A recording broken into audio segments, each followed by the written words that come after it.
Hi guys, welcome to my channel. Thank you for being here today. Today we're going to make this delicious Pico de Gallo or salsa, fresh salsa. This is a super easy recipe. So let's get to it. These are the ingredients we're going to need.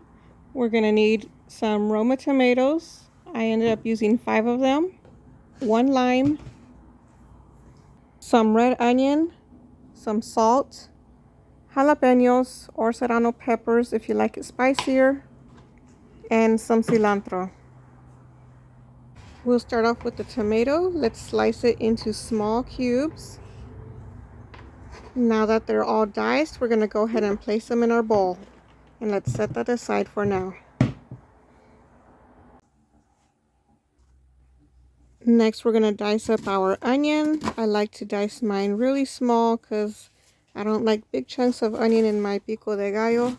So dice them how you like. And when those are all done, we'll place them in the bowl as well. Now let's go ahead and cut up our lime. And let's squeeze it all over the onions and tomato so that the onions it'll start cutting the strong flavor of the onions that it has for me, and also start flavoring the tomato.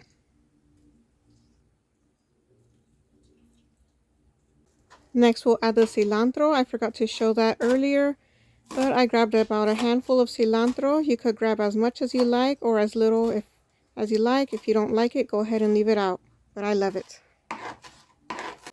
And now let's add it to our bowl.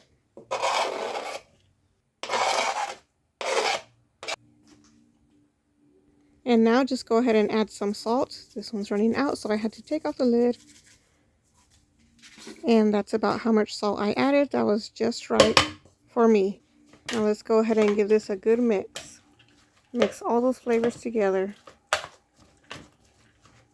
Let's go ahead and mix everything all around to make sure they're all covered with the lime and the salt.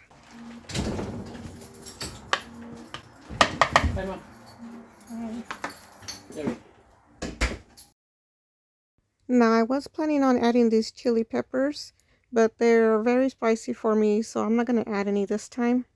But of course, if you want to kick to your pico, go ahead and add some diced up jalapenos or serranos peppers. And that's it. It's very simple, really easy. I'm just going to put it into this container and put it in the fridge for about an hour and let it meld together all the flavors. And there it is. Now it's ready to have with your favorite chips, on top of some steak or chicken, anything you like. Enjoy! If you like this video, please give it a thumbs up and don't forget to subscribe to see more upcoming videos. Thank you so much for watching. God bless you.